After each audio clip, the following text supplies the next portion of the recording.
Welcome guys to the battle for the third place in the Elite Classic 2nd edition.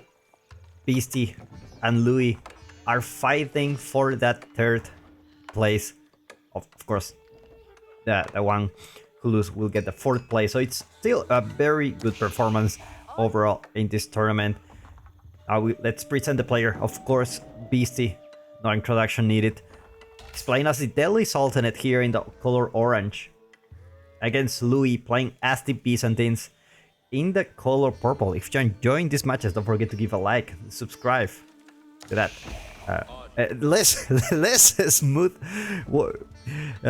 not as smooth at all, guys. I'm trying to do the really smooth. Like, let's try to make the like and subscribe ad as smooth as possible. That was no transition, guys. That was no transition. I'm sorry for that. I felt that. We have seen a lot of Delhi and Byzantines in this tournament, actually. Who will think about it? Because last tournament we didn't see Byzantines at all. I think so. I think I'm 90% sure that I didn't see Byzantines at all. Like, just because, it was new. A lot of people didn't actually figure out what's the best play to play with them.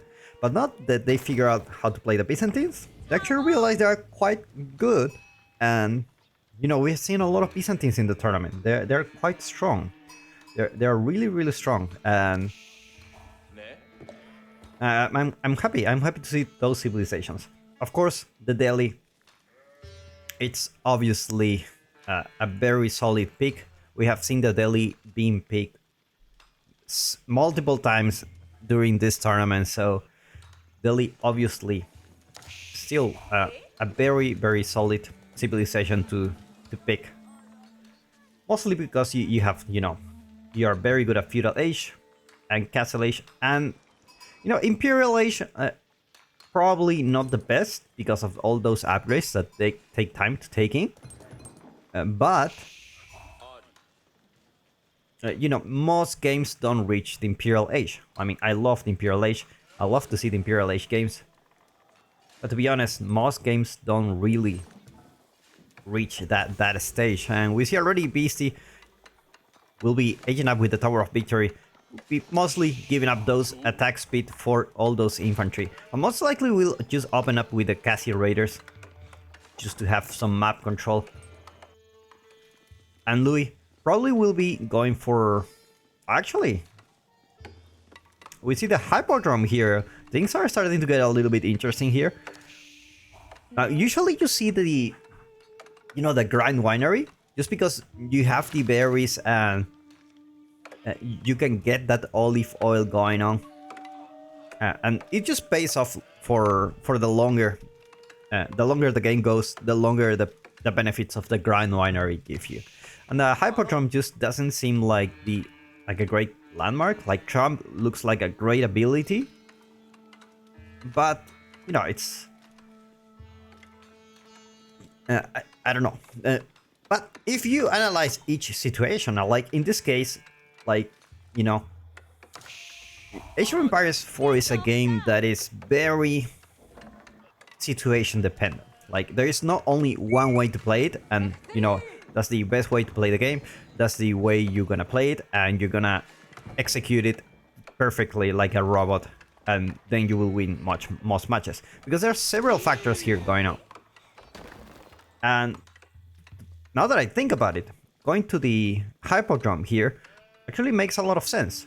Just because your opponent will be approaching, will be taking map control, will take those Cassie Raiders out, and you want to have some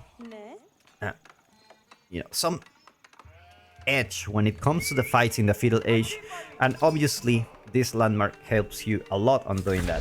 So makes sense. Like, against Delhi, you want to go try that landmark out. We see PC already getting all those upgrades for free. If you don't know about this, like, Delhi gets all the upgrades for free. All those horticulture or any kind of upgrade, it's for free, but it just takes time. The more scholars you have here in the mosque and in its influence radius, it will increase the time speed of the research. But you know, it's just so nice. That's why it's so good to play in the Fiddle Age with the Deli. And looks like Beasty will open it up with the Spearman. I already see the Hyperdrum here. That's one of the reasons players don't really go to the Hyperdrum, is because they already give the answer to the other player, like, hey, actually, I'm gonna go Spearman. Like, it's like seeing the counting hole, like, hey, like, I'm going Lombo, so you must go Horseman. Same with the Hyperdrum. It's like, I'm going Horseman. Like, that's for sure. So obviously, Beasty opening up with the Spearman and with the Scholar here, he's gonna be getting those out really quickly in 8 seconds. So gonna be upgrading those really fast.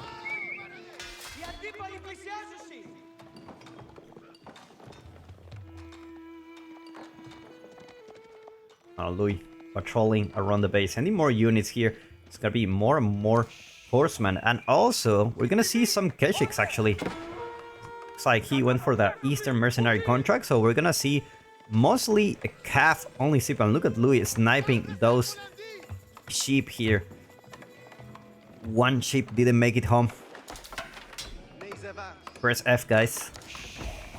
But same destiny for sure. It's just different location.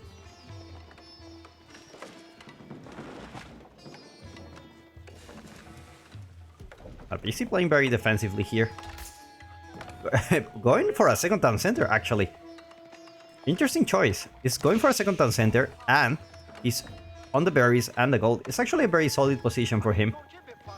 Meanwhile, Louis getting those units out. Have a couple of Keshiks already here. Gonna get those archers.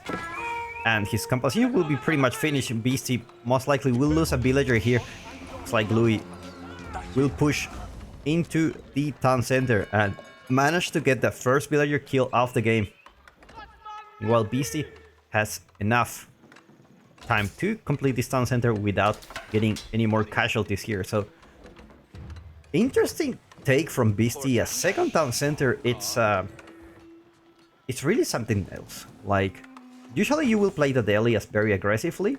Like, you get those scholars, you get the sacred sites, you get control of the map, and of course nobody pumps unit better than Delhi. Like, they just put those scholars there, pump units like crazy, so you will always have enough military count.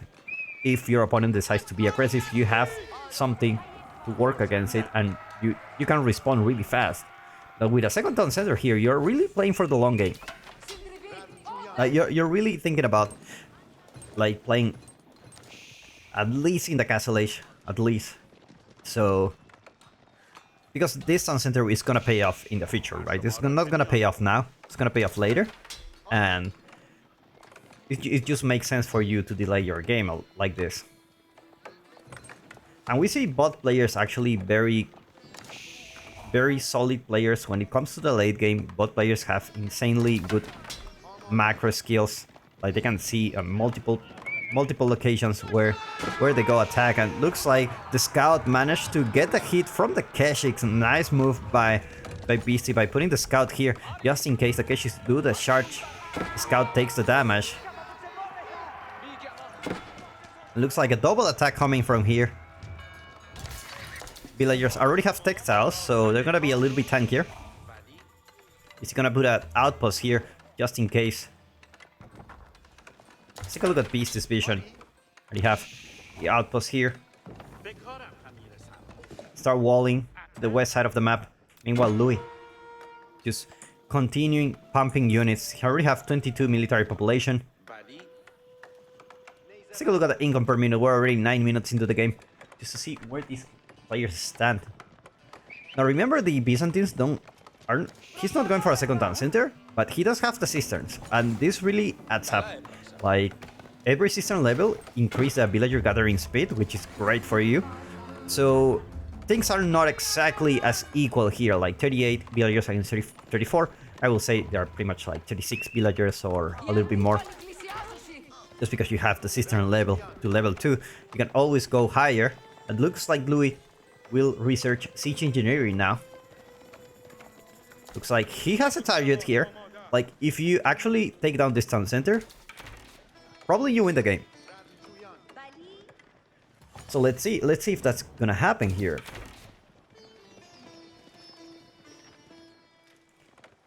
Because BC already spent like 750 resources for this.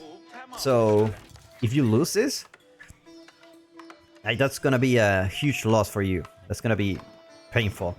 BC composition is basically Spearman at the moment. He needs those gassy raiders out to deal with those archers. And Louis having a really good tempo here. Already have the first Kerosi from here.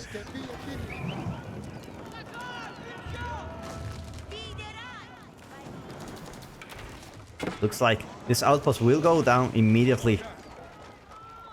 Villagers running from here. Only 5 villagers in the town center. Just trying to focus on the archers, but looks like Louis will succeed into his mission of taking down that second town center. And that doesn't look really good for BC at the moment. Has plenty of spearmen here, but gassy raiders are not big enough here, and he taps out.